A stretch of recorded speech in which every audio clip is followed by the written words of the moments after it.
In the depths of Terra's moldering heart, where 10,000 years of incense cannot mask the stench of decay, there sits a throne of gold that has become a sepulchre. The master of mankind, they call him, though what manner of mastery requires eternal agony? What kind of dominion demands the slow consumption of one's own soul? The throne room stretches into darkness beyond mortal comprehension, its vaulted ceiling lost in shadows that seem to writhe with their own malevolent life. Here, servitors drift through the gloom like mechanical ghosts, their lobotomized minds humming prayers they cannot understand to a god they cannot see. The golden throne itself pulses with an artificial heartbeat, each throb sending waves of psychic energy rippling through the warp like stones cast into an infinite black pond. 10,000 psychers die each day to feed this machine, their souls ground to spiritual dust to keep one ancient corpse from crumbling into the nothingness it so desperately craves. Their screams echo through chambers that have known no silence for 100 centuries, a chorus of the damned sustaining the undying through their dying. This is the paradox at the heart of the Imperium: preservation through annihilation, salvation through sacrifice, divinity through decay. The Emperor radiates death disguised as holy light, his presence a beacon that simultaneously guides and consumes those who dare approach. To look upon him is to understand that sometimes the greatest mercy is the cruelest curse, and that the line between salvation and damnation is written in the ashes of hope itself. But this throne was not always a tomb, and this God was not always dead. To understand the weight of his eternal vigil, one must look back through the mists of time to when he was merely a man, if such a word could ever truly apply to him. Before there was an emperor, there was only potential, terrible, infinite potential gestating in the collective soul of a species learning to dream of more than survival. His birth was not marked by the crying of an infant or the joy of parents, but by the silence that falls when something impossible finally becomes real. Born not of woman, but of will, the combined spiritual essence of Earth's shamans casting themselves into the fire of reincarnation, choosing death to forge life, choosing sacrifice to birth a weapon against the darkness they could sense stirring in humanity's future. The first moments of his consciousness were not filled with wonder, but with the crushing weight of absolute knowledge.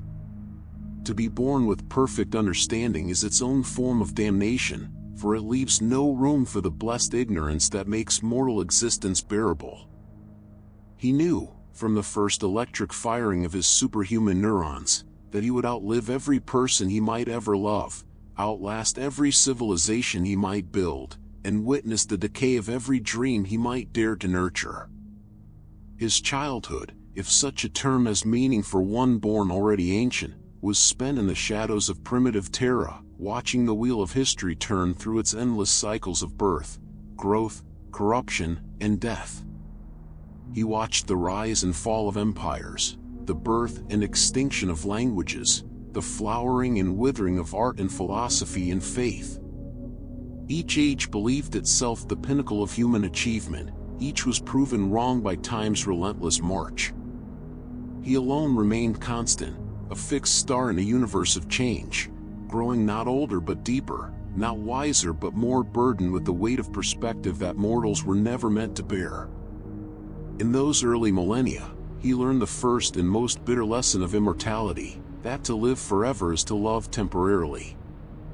Every connection he forged would be severed by death, every friendship would end in grief, every moment of joy would be purchased with an eternity of remembrance. He began to withdraw, not from cruelty, but from a kind of preemptive mercy, both for himself and for those who might otherwise suffer the inevitable heartbreak of loving something they could never keep. But isolation breeds its own form of madness, and even one as mighty as he could not entirely escape the fundamental human need for purpose. If he could not belong to any single age, perhaps he could shape them all. If he could not love individuals without losing them, perhaps he could love the species itself, love it enough to guide it, protect it, and if necessary, rule it for its own good. This was the birth of ambition in a mind that had the power to make ambition reality. Yet ambition, even when born of love, has a way of curdling into something darker. The path from protector to tyrant is paved with good intentions, and each step seems perfectly reasonable until one looks back to see how far one has traveled from the light. The age of strife had come to terror like a plague upon the soul of mankind. The golden age of technology was dying in its own excess, choking on the ashes of its hubris. Psychers manifested like tumors in the human genome, their untrained minds tearing holes in reality through which demons poured like poison into an open wound. The planet that had once reached for the stars now huddled in bunkers, its children fighting over the scraps of their ancestors' glory. Into this wasteland of broken dreams walked the Emperor, though he was not yet known by that title. He was simply the anathema, the one who stood against the tide of darkness and refused to yield. But standing against darkness is not the same as bringing light, and the methods he chose to reunify Terra spoke more to the nature of war than the promise of peace. The techno-barbarian kingdoms ruled from the bones of the old world, their lords draped in the flayed skins of ancient machines, their armies marching beneath banners woven from fiber-optic cables and human hair. Each petty tyrant believed himself the inheritor of mankind's destiny, each carved empire from the ruins of hope with weapons they barely understood and technologies they could not reproduce. The Emperor moved among these primitive kings like a force of nature, gathering armies not through charisma alone, but through the terrible mathematics of necessity.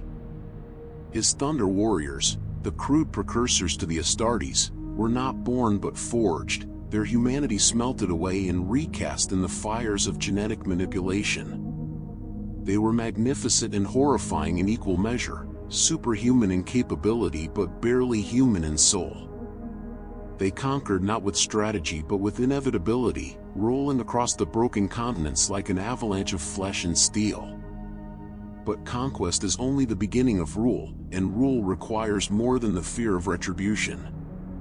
The Emperor's true genius lay not in his ability to destroy the old order, but in his capacity to replace it with something that felt like hope. He did not merely defeat the techno-barbarian lords, he offered their followers something they had not possessed for generations, a vision of tomorrow that extended beyond mere survival. Yet even in those early days of triumph, the seeds of tragedy were being sown. To unite a fractured world, he had to become something more than human, but in becoming more than human, he began to lose touch with humanity itself. Each victory required him to make choices that mortals could not understand, to sacrifice individuals for the species, to choose the needs of the many over the desires of the few. Necessary choices, perhaps, but each one carved another layer of ice around a heart that had once beaten with purely human rhythm. The oceans ran black with the blood of the defeated and the oil of their broken machines. Cities older than recorded history became funeral pyres for the dreams they had once harbored. The Emperor's peace was built upon a foundation of bones, and while the survivors might give thanks for order restored, they could never quite forget the price that had been paid for it. In the deepest archives of the Imperial Palace, in chambers so secure that even the custodians whisper when they pass their sealed doors, there are said to be recordings from those days, audio-visual captures of the unification wars that show not the glorious crusade of myth, but the grinding reality of conquest. In these recordings, one can supposedly see the Emperor not as the golden god of later propaganda, but as a man standing amidst the wreckage of everything he had destroyed to build something better. His face, they say, bears not the serene confidence of divine purpose, but the hollow exhaustion of someone who has looked into the abyss of necessary evil and found it looking back. But necessity, once embraced, has a way of becoming habit. And habits, once formed by gods, become the inescapable destinies of mortals. The Great Crusade was born from the same terrible love that had driven the unification wars, but magnified beyond the scale of a single world to encompass the galaxy itself. If Terra could be saved through conquest, why not the scattered colonies of mankind? If unity could be imposed upon the techno-barbarian kingdoms, Why not upon the lost civilizations that drifted through the void like islands of consciousness in an ocean of darkness? The Emperor's vision was intoxicating in its scope and terrifying in its implications. Humanity would be reunited, not through diplomacy or gradual cultural exchange, but through the systematic application of overwhelming force. The galaxy would be scoured clean of Xeno's influence, purged of the taint of chaos, and rebuilt according to the cold logic of imperial truth. It was a dream of reason marching across the stars, leaving enlightenment in its wake, or the ashes of those who refused to be enlightened. To prosecute this galactic war, the Emperor created his greatest and most tragic works, the Primarchs. 20 demigod sons, each crafted to embody a different aspect of his own nature, each intended to serve as both general and governor in the vast empire he intended to forge. They were his masterpieces, combining the very best of his genetic science with fragments of his own soul, given form and will and purpose beyond mortal comprehension. But creation, even divine creation, cannot account for the infinite variables of existence. The dark gods of chaos, ever jealous of order and progress, stole the infant Primarchs and scattered them across the galaxy like seeds of discord. This theft was more than mere kidnapping, it was the introduction of chaos into a plan that had been designed for perfect order. Each Primarch would grow to maturity shaped not only by their father's design, but by the worlds and cultures that raised them, by experiences the Emperor could not control or predict. When the Great Crusade finally began, and the lost sons were gradually found and reunited with their father, the cracks in the grand design were already visible to those who knew how to look. Angron, driven mad by the butcher's nails that had been forced into his skull. Mortarion, raised in an atmosphere of poison and resentment. Conrad Curse, shaped by the brutal necessities of criminal Nostromo. Each bore the scars of their upbringing, and those scars would prove to be fatal flaws in the Emperor's perfect plan. Yet even had the Primarchs been raised exactly as intended, the fundamental contradiction at the heart of the Great Crusade would have remained. The Emperor preached the imperial truth, a doctrine of reason, science, and secular enlightenment that denied the existence of gods and the supernatural. Yet he himself was living proof that both existed, a being of such psychic might that his very existence warped reality around him. His armies marched across the galaxy spreading a truth that their leader's presence made into a lie. The worlds brought into compliance during the Great Crusade were not liberated, they were transformed. Ancient cultures with traditions stretching back millennia were swept away in favor of imperial standardization. Unique technologies were either incorporated into the Mechanicum's dogma or destroyed as heretical deviation. Local faiths were suppressed, their priests executed or re-educated, their temples converted to centers of imperial administration. On world after world, the pattern repeated: arrival, ultimatum, conquest, compliance. The Imperium's peace was built upon the bones of 1,000 civilizations, each with its own understanding of truth, beauty, and meaning.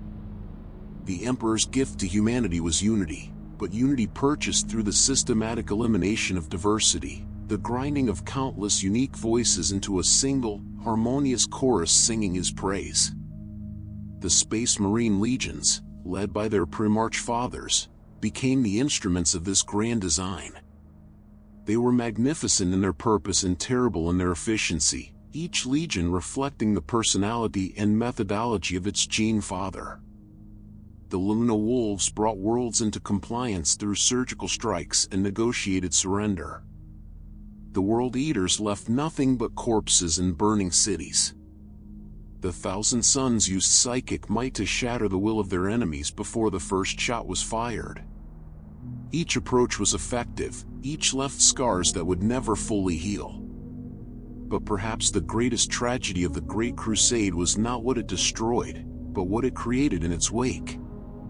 The perfect worlds of the early Imperium, those crown jewels of human achievement that were held up as examples of what mankind could accomplish under enlightened rule, were built upon foundations of suffering that their inhabitants were taught to ignore. The factories that produced the marvels of imperial technology ran on the labor of workers whose lives were measured in productivity rather than happiness. The schools that educated the next generation of imperial citizens taught them to value conformity over creativity, obedience over inquiry. The emperor, standing at the center of this vast web of control, began to change in ways that perhaps even he did not fully understand. The constant use of his psychic powers, the endless decisions about which worlds lived and which died, the gradual realization that his perfect plan required the elimination of everything that made humanity human, all of it left marks on his soul that grew deeper with each passing year. His silence, always a part of his nature, became more pronounced. Where once he had walked among his sons and offered guidance, he began to withdraw into the laboratories beneath the imperial palace, working on projects that he shared with no one. The Webway project, his great work to free humanity from dependence on warp travel, consumed more and more of his attention. He spoke less and less with his primarchs, leaving them to govern their legions and their worlds with minimal oversight. In this silence, seeds of resentment began to grow. Horus, the favored son, the war master appointed to lead the crusade in his father's absence, began to question whether the emperor truly loved his children or merely saw them as tools to be used and discarded when their purpose was served. Other primarchs voiced similar doubts in the privacy of their chambers, wondering if their father's grand vision had room for their own hopes and dreams, or if they were destined to be forever subordinate to a will they could never fully comprehend. The great tragedy of the Horus heresy was not that it happened, but that it was inevitable. In creating sons who were more than human but less than gods, the emperor had fashioned beings who possessed the passions and pride of mortals magnified to cosmic proportions. In withdrawing from them to pursue his private projects, he had left them to wrestle with their doubts and fears without the guidance they needed.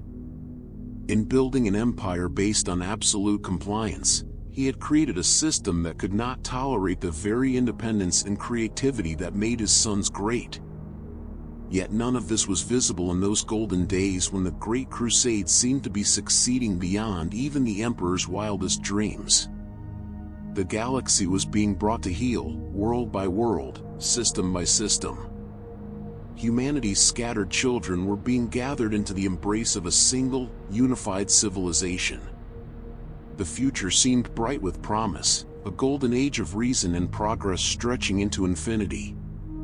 But in the deepest vaults of the Imperial Palace, in chambers where even the custodians did not go, the Emperor himself worked feverishly on projects that spoke not to confidence in the future, but to desperate preparation for a war he hoped would never come. The Webway project was not just an attempt to improve human transportation, it was an effort to create a refuge, a place where humanity could hide if the darkness that he sensed growing in the warp ever broke free. He knew, with the terrible clarity of perfect foresight, that his greatest enemy would not be some alien empire or chaos incursion, but the contradiction at the heart of his own nature. He was trying to guide humanity away from the very forces that had made him what he was. He preached the imperial truth while being living proof of the supernatural. He demanded absolute loyalty while remaining emotionally distant from those who served him. He sought to create a rational, secular society while building it around the worship of his own undeniable divinity. The stage was set for the greatest tragedy in human history, and at its center stood the Emperor, master of mankind and prisoner of his own perfection, architect of the future and gravedigger of hope. The rebellion began not with declarations of war or dramatic confrontations, but with whispers in the dark spaces between stars. Horus, the favored son, the war master who carried the weight of the Emperor's trust, found himself standing on the edge of a precipice he had not seen approaching. On Davin, in the fetid depths of a plague ship's hold, he lay dying from a wound that should have been easily healed, his superhuman physiology failing him for the first time in his centuries of existence. What transpired in the fever dreams that followed would reshape the galaxy, though none who witnessed it understood the magnitude of what they were seeing. The warrior king who entered that ancient temple emerged as something else entirely, not corrupted, as the myths would later claim, but awakened to truths that his father had spent millennia trying to hide. The Chaos Gods did not break Horus, they showed him what the Emperor truly was, and the revelation shattered something fundamental in the War Master's psyche. The Emperor, Horus learned, was not the secular champion of reason he claimed to be, but the willing ally of forces beyond mortal comprehension. The imperial truth was a lie designed to starve the Chaos Gods of worship while the Emperor grew strong enough to challenge them directly. Humanity was not being elevated to greatness, but bred like cattle to serve as spiritual fodder in a cosmic war that had been raging since before the first human drew breath. In the lonely hours that followed his transformation, Horus wrestled with questions that had no clean answers. If his father had lied about the nature of the universe, what other deceptions had shaped the Great Crusade? If humanity was destined to be nothing more than pawns in a game between gods, what meaning could be found in loyalty, duty, or love? If the Emperor's grand design required the sacrifice of everything that made life worth living, was it not better to resist, even if resistance meant damnation? The corruption spread like a disease through the legions, not because the Primarchs were weak, but because they were strong. Each had been created to embody a different aspect of the Emperor's nature, and each found in chaos a reflection of their own deepest truths. Amron discovered that his rage was not madness but honesty, an appropriate response to a universe built on suffering. Morarion learned that decay was not defeat but transformation, the only way to transcend the limitations of flesh. Fulgrim realized that perfection was not achievement but process, an endless pursuit that could never be satisfied by mere excellence. The Emperor, locked away in his laboratories beneath the Imperial Palace, was perhaps the last to understand what was happening. His psychic senses, so attuned to the movements of the warp, somehow failed to detect the spiritual poison spreading through his own sons. Whether this was blindness born of arrogance, or a deeper failure of empathy that left him unable to understand the hearts he had created, remains one of the great mysteries of that terrible age.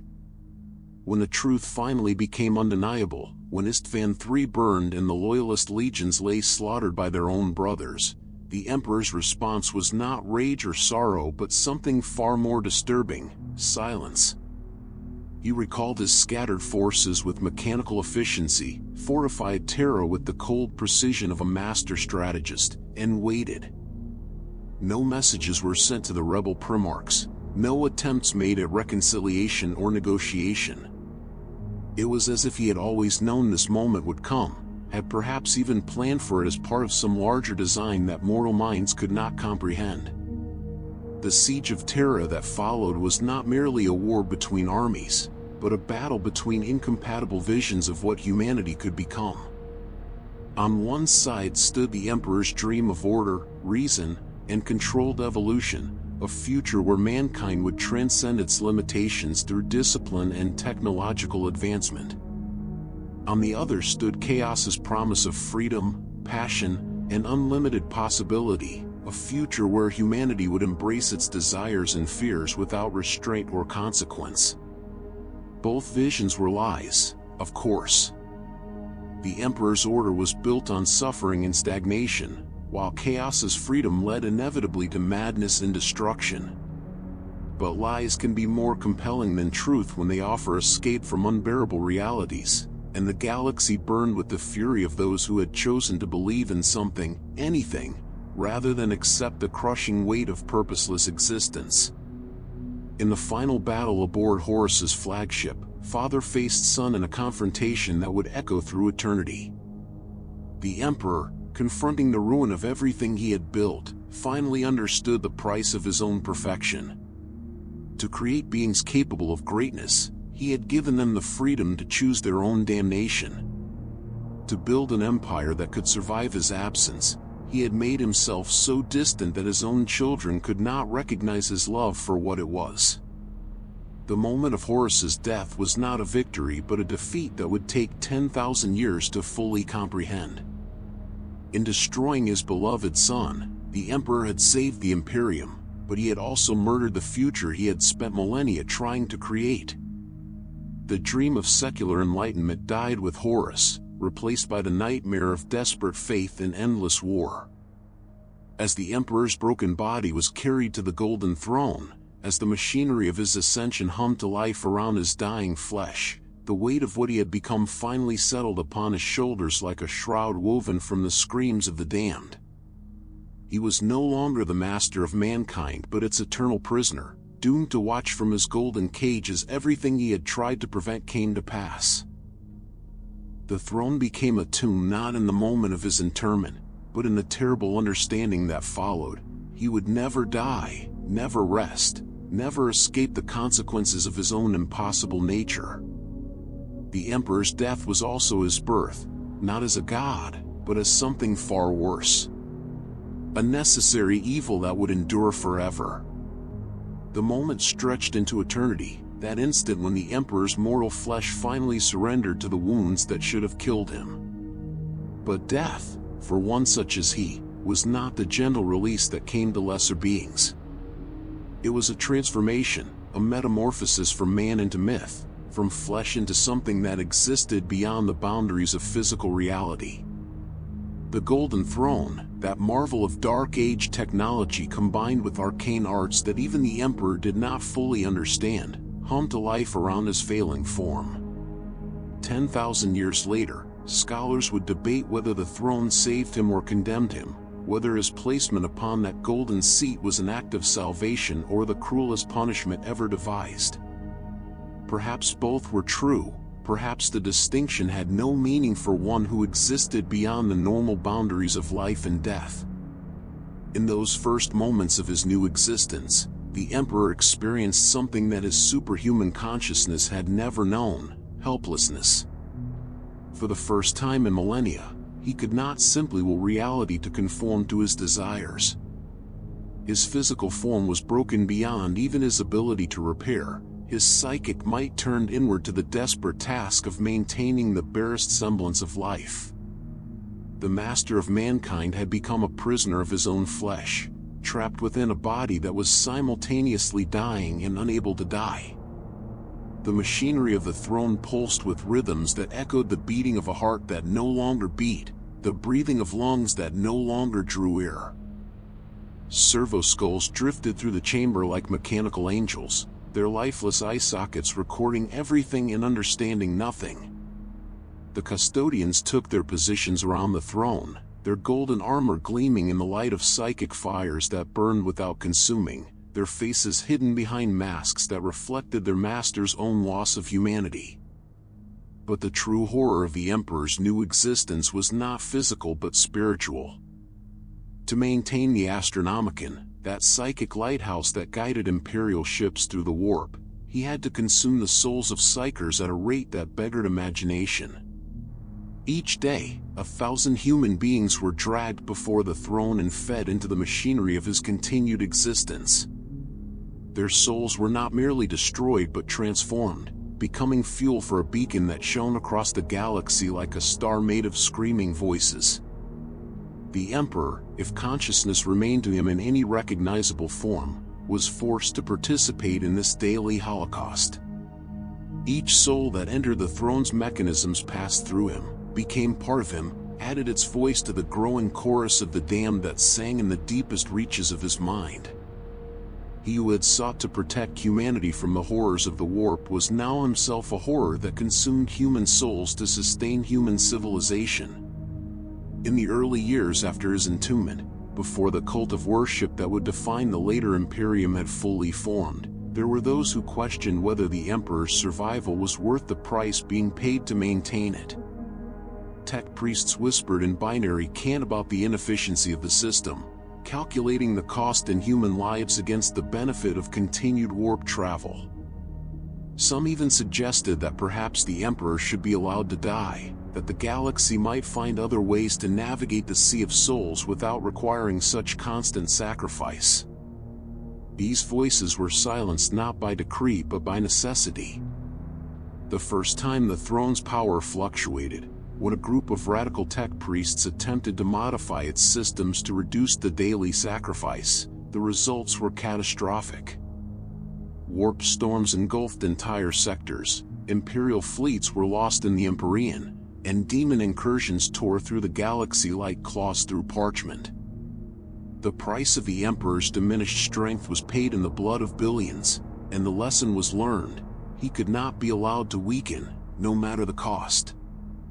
As the centuries passed, the chamber around the Golden Throne began to change. The austere functionality of its original design gave way to something that resembled a temple more than a throne room. Incense burners were installed to mask the smell of decay that seemed to emanate from the machinery itself. Prayer stations were carved into the walls, where tech priests and later ecclesiarchy adepts could offer their devotions to the increasingly deified figure upon the throne. The Emperor's physical form, what could be seen of it through the life support mechanisms and psychic fields that surrounded the throne, became the subject of endless speculation and reverence. Some claimed that his flesh had achieved a state of perfect preservation, that he appeared exactly as he had in life but for the terrible wounds that had brought him low. Others whispered that he had transcended physical form entirely, that what sat upon the throne was merely a psychic projection given substance by the faith of those who served him. The truth, as it so often was in the Imperium, was probably more disturbing than either myth. The Emperor's body was neither perfectly preserved nor entirely transcendent, but something caught between states of being, neither fully alive nor completely dead, neither entirely mortal nor purely divine. He existed in a state of eternal becoming, forever on the threshold of transformation but never allowed to complete the journey. The custodians who guarded him reported strange phenomena in the throne chamber, voices that spoke in languages that had never existed, shadows that moved independently of any light source, moments when the air itself seemed to thicken with presence that was felt rather than seen. Some claimed to have witnessed the Emperor move, to have seen his lips form words in the ancient Terran tongues he had spoken during the Unification Wars. Others reported that his eyes, when glimpsed through the psychic flames that wreathed his form, held depths of suffering that no mortal mind could comprehend. But perhaps the strangest transformation was not in the Emperor himself, but in humanity's relationship to him. The imperial truth, his great gift of secular enlightenment, withered and died in the shadow of the Golden Throne. How could humanity be expected to deny the existence of gods when one sat dying and immortal at the very heart of their civilization? How could they embrace reason and logic when their continued survival depended on faith and sacrifice? The ecclesiarchy arose not as a betrayal of the Emperor's teachings, but as their inevitable evolution. The man who had forbidden worship became the focus of the galaxy's most fervent devotion. The atheist who had sought to free humanity from superstition became the center of the most elaborate religious apparatus ever conceived. The rationalist who had preached the power of human reason became a deity whose will was interpreted by priests who claimed to speak for a god who could no longer speak for himself. In the deepest archives of the Imperial Palace, in records sealed so thoroughly that their very existence was known only to the most senior members of the administratum, there were said to be recordings from the early days of the Emperor's entombment. These chronicles, if they existed, would reveal the last words he spoke before the throne's machinery claimed his voice forever. Some claimed he had offered final instructions for the governance of the Imperium. Others believed he had spoken prophecies about the future that awaited mankind. A few whispered that his last words had been simpler and far more terrible, an apology for what he was about to become. But whether these records existed or not, whether the Emperor's last words were profound or mundane, the reality remained unchanged. The Golden Throne had become both cradle and coffin, sanctuary and prison, salvation and damnation. The master of mankind endured, but endurance was not life, and existence was not victory. In becoming immortal, he had lost everything that made immortality worth having. In becoming necessary, he had lost the freedom to be anything else. The throne pulsed with the rhythm of a heart that would never stop beating, powered by souls that would never stop screaming, guided by a mind that would never stop remembering what it had lost. And in the darkness of the chamber, where even the custodian's golden armor seemed dim, something that had once been human and was now something else entirely continued its eternal vigil, watching over a species that had damned itself in the very act of worshipping its savior. The carrion god, for that was what the emperor had become, though few dared speak the title aloud, ruled over an empire built on the bones of his own ideals, sustained by the faith he had once sought to destroy, and guided by priests who preached in his name while never truly understanding what he had been or what he had become. The transformation was complete. The atheist had become a deity, the rationalist had become a mystery, and the savior of mankind had become its eternal burden. And still the throne endured, as it would endure until the last star burned out and the last human soul was fed into its hungry mechanisms, a monument to the price of immortality and the weight of necessary evil. In the 10 millennia that followed the emperor's entombment, something unprecedented occurred in the annals of human history. Atheism became blasphemy, and ignorance became virtue.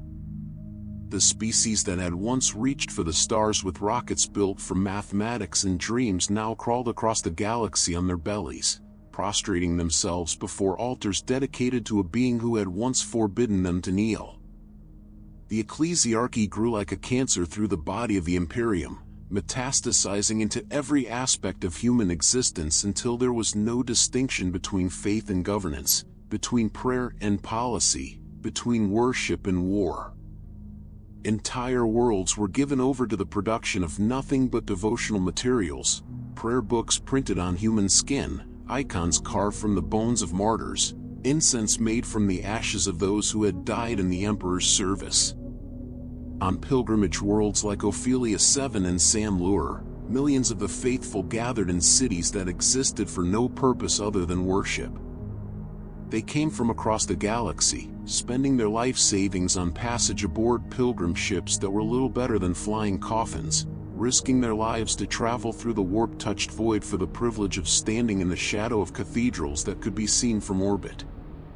The pilgrims themselves were a testament to the depths of humanity's transformation. They arrived bearing the marks of their worlds, factory workers with lungs blackened by industrial toxins, farmers whose skin bore the radiation burns of poisoned suns, soldiers whose bodies had been rebuilt with crude augmetics after battles fought in the emperor's name. They crawled across plains of broken glass, their knees worn to bone, their hands leaving bloody prints on sacred stones. They wept tears of joy as they entered temples filled with the screams of penitence, their voices joining the endless chorus of suffering that the Imperium had mistaken for prayer. In the great Basilica Sanctorum on Terra itself, where the air was thick with 10,000 years of accumulated incense and the walls wept condensed moisture that the faithful collected as holy water, priests delivered sermons that would have driven their ancestors mad with their casual acceptance of horror. They spoke of the beauty of suffering, the nobility of ignorance, the sacred duty to live in misery so that the emperor might continue to protect them from something worse. "Blessed are the ignorant," declared Cardinal Bucurus in one of his most famous homilies, "for they shall not be burdened with the weight of truth. Blessed are the suffering, for their pain feeds the light that guides us through darkness. Blessed are the dying, for in death they join the eternal choir that sings in the emperor's presence." These were not the ravings of madmen, but the official doctrine of humanity's dominant religion. The Lectitio Divinitatis, the sacred text that had supposedly been written by Lorger before his fall to chaos, taught that suffering was not an unfortunate byproduct of existence but its very purpose. Humanity existed to suffer in the emperor's name, to offer up their pain as tribute to the one who had sacrificed himself for their salvation. The saints of this new faith were not figures of wisdom or compassion, but martyrs whose deaths had been particularly agonizing or whose lives had been devoted to the infliction of suffering upon themselves or others. Saint Drusus, who had led a crusade that claimed 1 billion lives, was venerated for his purity of purpose. Saint Sabbat, who had died and been resurrected repeatedly throughout a single campaign, was praised for her willingness to experience death for the emperor's glory.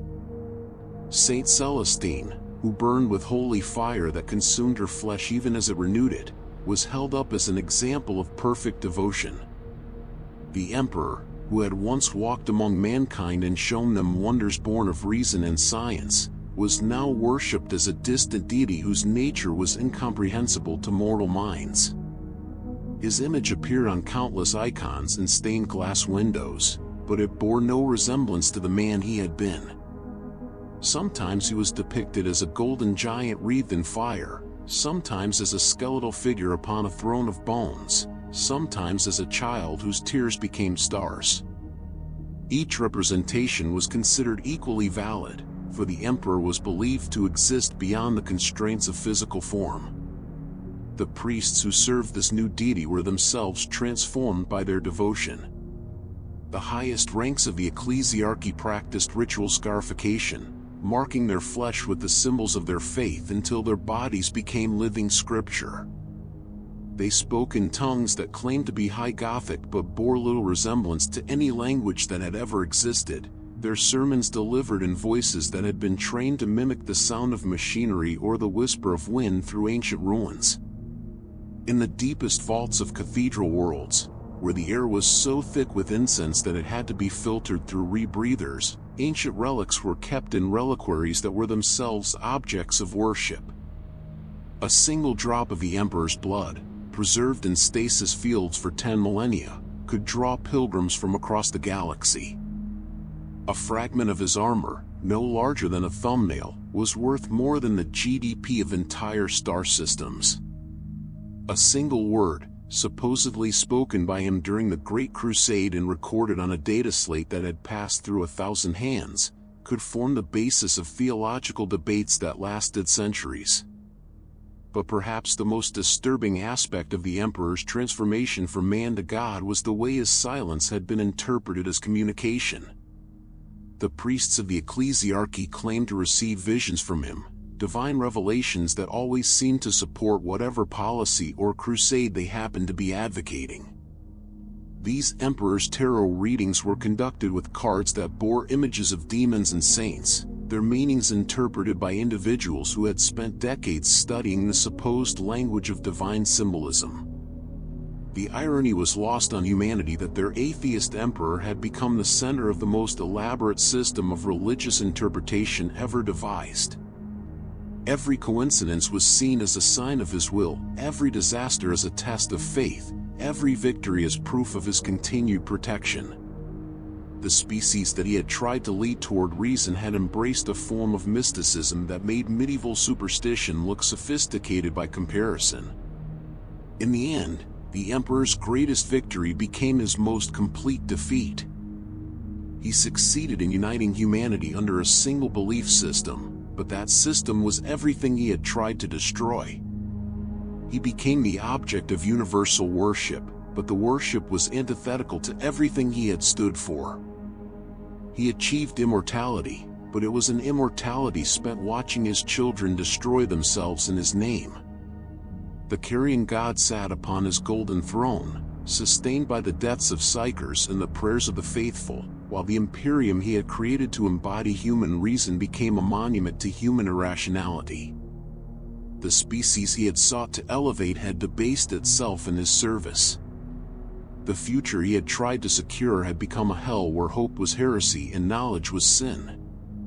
And still they worshipped him, these children of a broken species, crawling across the galaxy on pilgrimage routes mapped in suffering, seeking salvation from a God who had never wanted to be divine, offering prayers to a being who could no longer answer them even if he wished to do so. The transformation was complete. The master of mankind had become mankind's master, the teacher had become the tyrant, and the light that was meant to guide humanity to greatness had become the fire that kept its corpse warm in the darkness between the stars. Yet for all the horror of what humanity had become in his name, the question remained: what was the nature of the power that sustained this endless nightmare? How mighty was the Emperor, truly, and what did that might mean for a species that had chosen to worship it? To speak of the Emperor's power is to attempt description of something that exists beyond the normal boundaries of comprehension. It is to try to measure infinity with mortal instruments, to contain the immeasurable within the limits of human language. Yet the attempt must be made, for in understanding the scope of his might lies the key to understanding the true horror of humanity's situation. The Emperor's psychic presence fills the warp like a cancer made of light, a tumor of consciousness that has been growing for 10,000 years, fed by the faith of quadrillions and the sacrifice of countless souls. His influence extends beyond the material realm into dimensions that exist only in the spaces between thoughts, the gaps between seconds, the darkness that lives in the heart of every star. To the psychers who serve as his daily sacrifice, the Emperor appears not as a man upon a throne but as a void in the shape of divinity, a hollow space where something godlike should exist but does not. They speak of seeing him in their final moments, not as savior or destroyer, but as a presence so vast that it cannot be contained within any single form or concept. Some describe him as a sun that burns without giving warmth, others as a darkness so complete that it gives birth to its own light. The Astronomicon, that lighthouse of the soul that guides imperial ships through the warp, is perhaps the most tangible expression of the Emperor's might. It reaches across the galaxy like a psychic beacon, its light visible to navigators even from the furthest spiral arms. Yet to perceive it directly is to risk madness, for the light of the Astronomicon is not merely illumination but compressed suffering, 10,000 years of accumulated anguish focused into a beam that burns through the warp like a laser through flesh.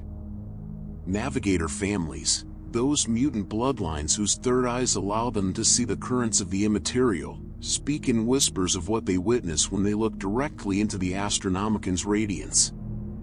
They describe a light that is simultaneously brilliant and hollow, a beacon that shows the way while revealing nothing about the destination. Some navigators go mad from prolonged exposure to its radiance, their minds unable to process the contradiction of finding guidance in something that embodies absolute despair. But the Emperor's power extends far beyond the Astronomicon. His will permeates the warp itself, creating currents and eddies in the psychic realm that affect the thoughts and dreams of every human being in the galaxy. Prophets and madmen speak his name in languages they have never learned. Children born on worlds that have never heard of terror wake screaming from dreams of golden thrones and burning cities. Even those who reject the imperial creed find themselves haunted by visions of a dying god whose suffering echoes through dimensions they cannot name. On worlds where the warp has thinned, where the barrier between reality and nightmare has worn gossamer thin, his presence becomes almost tangible. Pilgrims report seeing golden figures walking through the ruins of ancient battles, their faces hidden but their purpose clear. Soldiers fighting in the Emperor's name sometimes catch glimpses of a towering form standing behind them, his hands guiding their weapons, his voice whispering tactics that turn the tide of impossible battles. Yet for all this power, for all this might that spans galaxies and transcends dimensions, the Emperor remains fundamentally impotent. He is a god who cannot act, a ruler who cannot rule, a protector who cannot protect.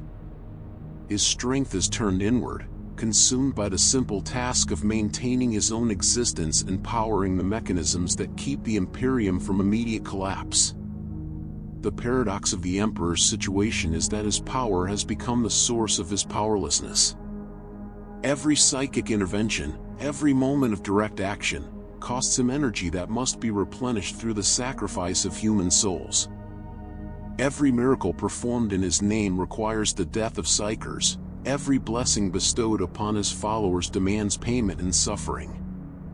He has become a deity whose every divine act increases the very suffering he once sought to alleviate. There are theories, whispered in the deepest archives of the Adeptus Mechanicus and the secret libraries of the Inquisition, that the Emperor's consciousness still exists within the broken shell of his body, fully aware of what he has become and powerless to change it.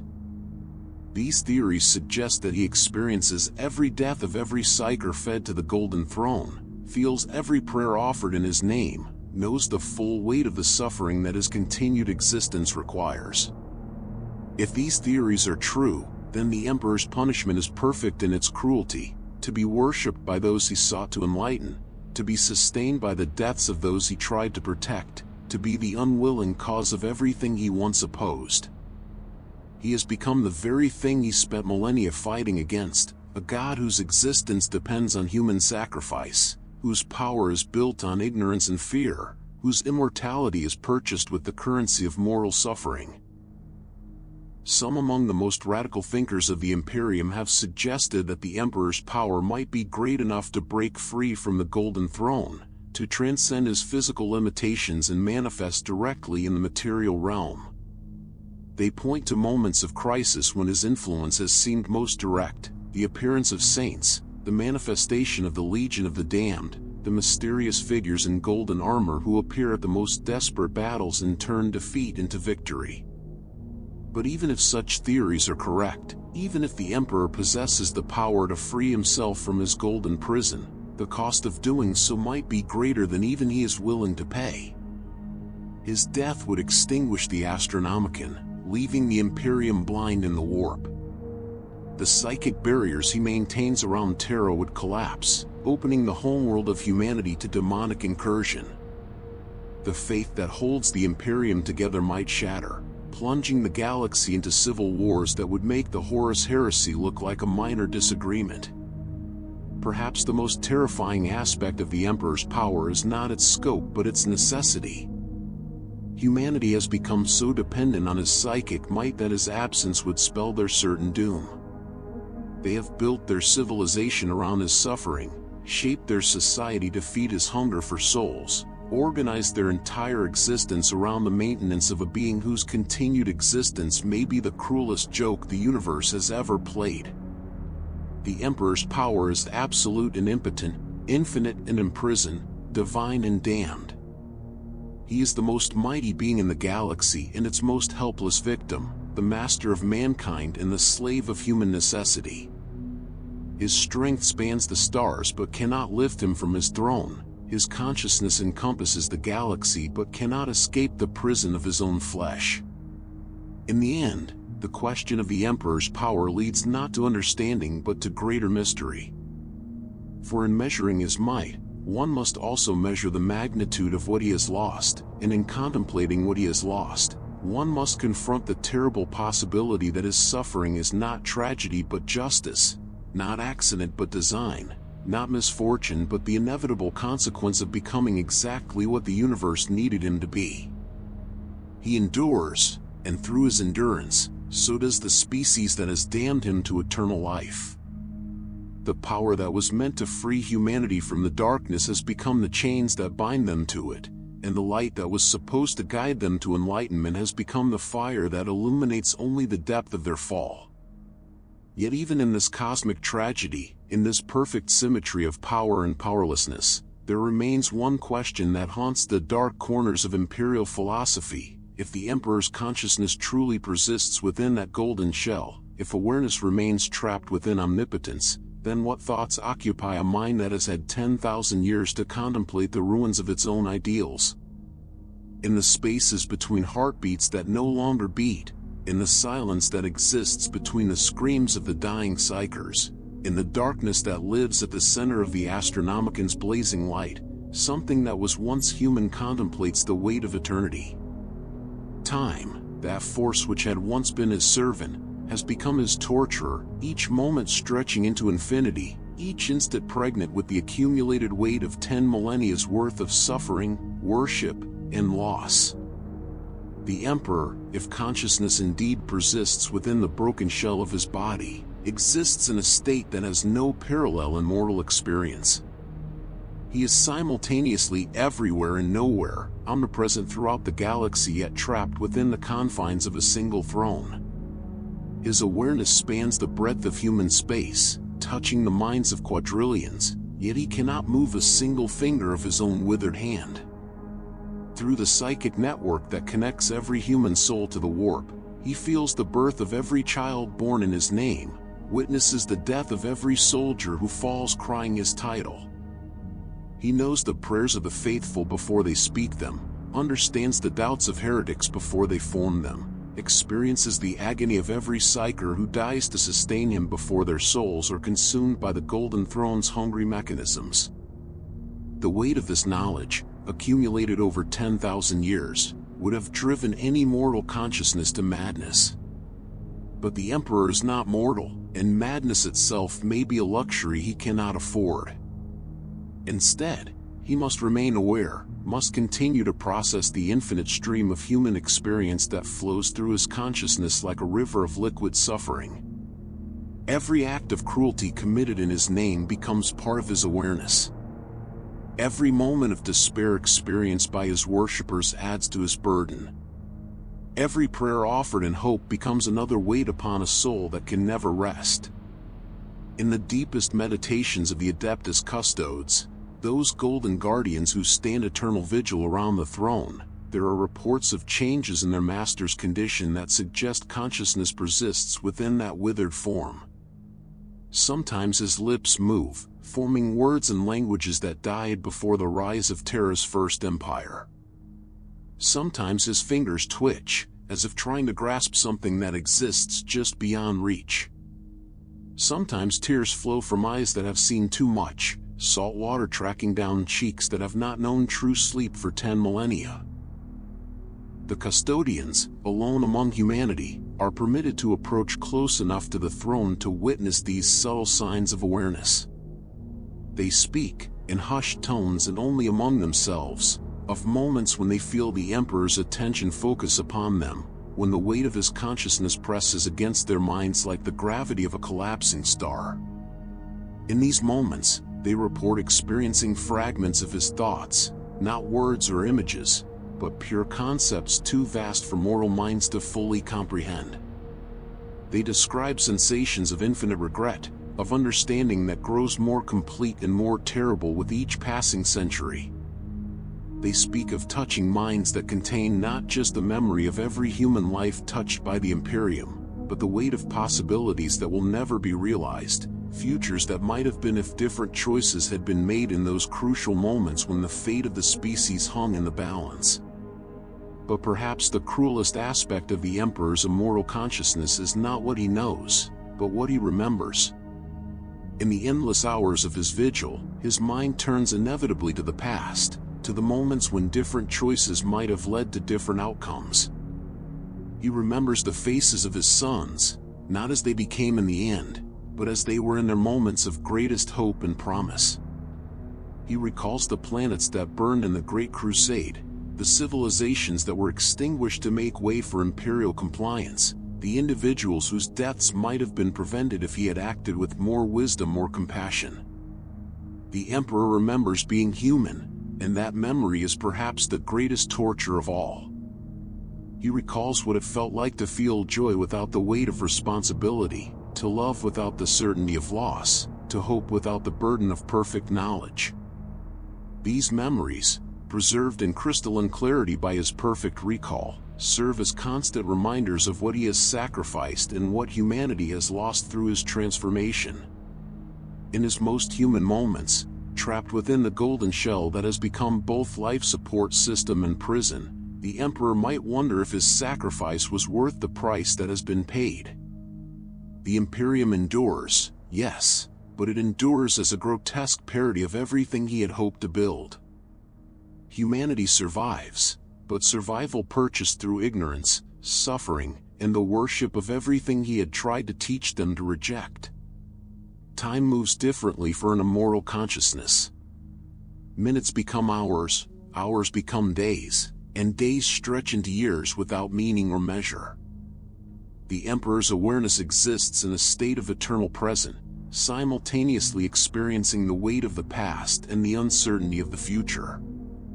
He knows, with the terrible clarity of perfect foresight, that his vigil will continue not just for years or centuries, but for millennia yet to come. There is no end in sight, no rest promised, no hope of release from the burden of his own necessity.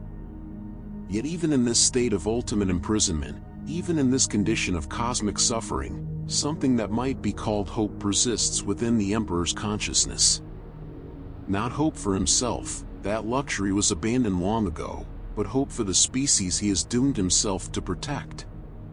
Perhaps, in some distant future, humanity will evolve beyond its need for his protection. Perhaps they will rediscover the reason and enlightenment he tried to give them, will learn to navigate the galaxy without requiring his lighthouse to guide them through the dark. Or perhaps, in some final calculation of cost and benefit, the Emperor will decide that his continued existence causes more suffering than his death would bring.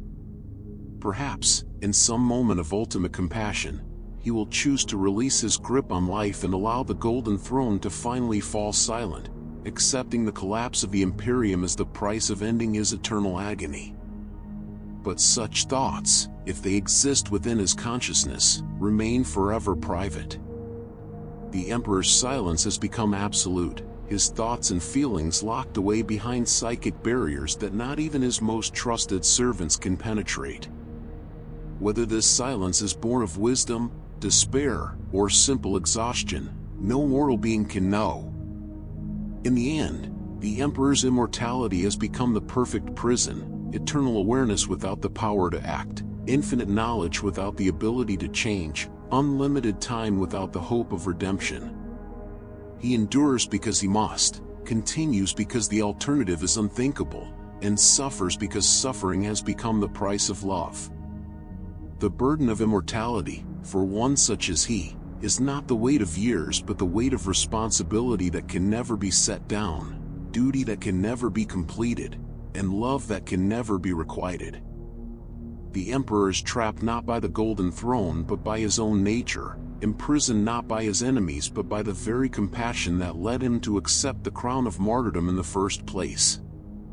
And so he waits, and watches, and endures, the first and last guardian of a species that has forgotten how to save itself, the eternal prisoner of his own infinite mercy, the undying God of a civilization that worships the very suffering it has caused him to endure. The vigil continues, as it has for 10,000 years, as it will for 10,000 more. Time passes, empires rise and fall, but the Emperor remains, constant as the stars, enduring as the void, suffering as only gods can suffer for the sake of those who will never understand the price of their salvation. In the twilight of the 41st millennium, as the galaxy burns with wars that have no beginning and promise no end, terror turns in its ancient orbit around a sun that has forgotten how to shine without casting shadows. The homeworld of humanity has become something that would be unrecognizable to those who knew it in the days of the Great Crusade, a planet-sized sepulchre, a world tomb built around the dying god who serves as both its heart and its curse. The imperial palace sprawls across continents, its spires reaching toward the void like the grasping fingers of the dead. Beneath its golden facade, in chambers that have not seen natural light for 10,000 years, the machinery of worship grinds on with mechanical precision. Pilgrims die in their millions on the steps of cathedrals built from their predecessors' bones. Priests chant litanies that have lost all meaning save the sound of devotion itself. And at the center of it all, the Golden Throne pulses with the rhythm of a heart that beats only through an active will sustained by daily sacrifice. The Emperor is not the light that saves humanity, but the fire that keeps its corpse warm. This truth, terrible in its simplicity, echoes through the corridors of power where the High Lords of Terror make decisions that affect the fates of worlds they will never see. It whispers through the halls of the ecclesiarchy, where cardinals and bishops preach salvation while practicing damnation. It haunts the dreams of the Adeptus Custodes, who stand guard over a master who may no longer exist in any meaningful sense of the word. The Imperium of Man endures, but endurance is not life. It persists, but persistence is not progress. It survives, but survival purchased at such a price may be indistinguishable from the most exquisite form of death. 10,000 years of decline have transformed the greatest civilization humanity has ever known into a mockery of its former glory, a vast machine designed for no purpose other than to sustain its own existence, fed by the suffering of those it claims to protect. In the farthest reaches of imperial space, on worlds where the Emperor's light shines so dimly that it barely penetrates the darkness, entire populations live and die without ever knowing they serve a corpse god whose dreams are their nightmares. They offer prayers to an absent deity, fight wars in the name of a master who cannot acknowledge their sacrifice, and die believing that their suffering has meaning beyond the simple mathematics of entropy. The paradox is complete. The Emperor's greatest victory has become his most perfect defeat. He succeeded in uniting humanity under a single belief system, but that system is built upon the worship of suffering. He achieved immortality, but immortality as a prisoner rather than a god. He became the most powerful being in the galaxy, but his power is turned entirely inward, consumed by the simple act of existing. Perhaps death would be mercy, for him, for the Imperium, for the species that has forgotten how to live without the crutch of desperate faith. Perhaps the collapse of the Golden Throne would free humanity to find its own way through the darkness, to rediscover the strength that once carried them to the stars without the need for divine intervention. Perhaps the end of the Emperor's vigil would mark the beginning of humanity's true rebirth. But perhaps is the most dangerous word in the imperial lexicon, for it implies the possibility of change in a universe where change has become synonymous with heresy. The Imperium cannot imagine existence without the Emperor, cannot conceive of survival without his protection, cannot envision a future that does not revolve around the maintenance of his eternal suffering. And so the dance continues, the dying god sustaining the living corpse of human civilization, the moral species feeding on the immoral suffering of their reluctant savior, the fire of faith burning brightest in the cold spaces between the stars where hope has long since died. The Emperor endures, and through his endurance, so does the Imperium. Not as it was meant to be, not as it could have been, but as it is, a monument to the price of worship, a testament to the weight of prayer, a galaxy-spanning tomb built around the golden throne of a god who never wanted to be divine. In the end, there is only this, the light that burns all, the fire that consumes everything it touches, the last flame in a universe growing cold. The Emperor sits upon his golden throne, neither living nor dead, neither man nor god, neither savior nor destroyer, but something else entirely, something necessary, something terrible, something that embodies the final truth of existence in the grim darkness of the far future. There is no peace among the stars, only an eternity of carnage and slaughter and the laughter of thirsting gods. But there is also this, a single point of light in the darkness, a flame that refuses to be extinguished, a will that endures against all reason and all hope. The Emperor protects, not because he chooses to, but because he must. Not because he loves humanity, but because love has become indistinguishable from duty, and duty has become indistinguishable from damnation. The vigil continues. The throne endures. The fire burns on, consuming all in its path yet somehow sustaining the very thing it destroys. And in that contradiction, in that perfect balance of creation and annihilation, lies the final truth of the master of mankind. He is the light that guides humanity through the darkness, and he is the darkness that the light reveals. He is their salvation and their doom, their greatest triumph and their most perfect tragedy. He is the Emperor of mankind, the Carrion Lord, the dying god whose death would mean the end of everything, and whose life has already ended everything that once gave life meaning. The fire burns eternal, cold and bright as the void between stars, and in its light, humanity stumbles forward through the long night of the soul, sustained by faith in a God who cannot save them, guided by hope in a future that cannot come, protected by love from a being who can no longer remember what love felt like when it was freely given rather than infinitely extracted. In the grim darkness of the far future, there is only war, and the dying God who makes that war eternal, necessary, and ultimately, meaningless. The Emperor protects, and in protecting, he condemns. The Emperor endures, and in enduring, he ensures that his suffering, and humanity's, will never end. This is the final truth, the last light, the ultimate darkness, the master of mankind, trapped forever in the golden cage of his own compassion, watching over a species that has forgotten how to be worthy of salvation, yet loving them enough to damn himself for their sake. The Emperor is not the savior of mankind, but the furnace that consumes it, and in that consumption, in that endless burning, lies the only mercy the universe has left to offer, the promise that the fire will never go out, that the light will never fade, that the watch will never end. Until the last star dies and the final soul is spent, the vigil continues. The Emperor protects.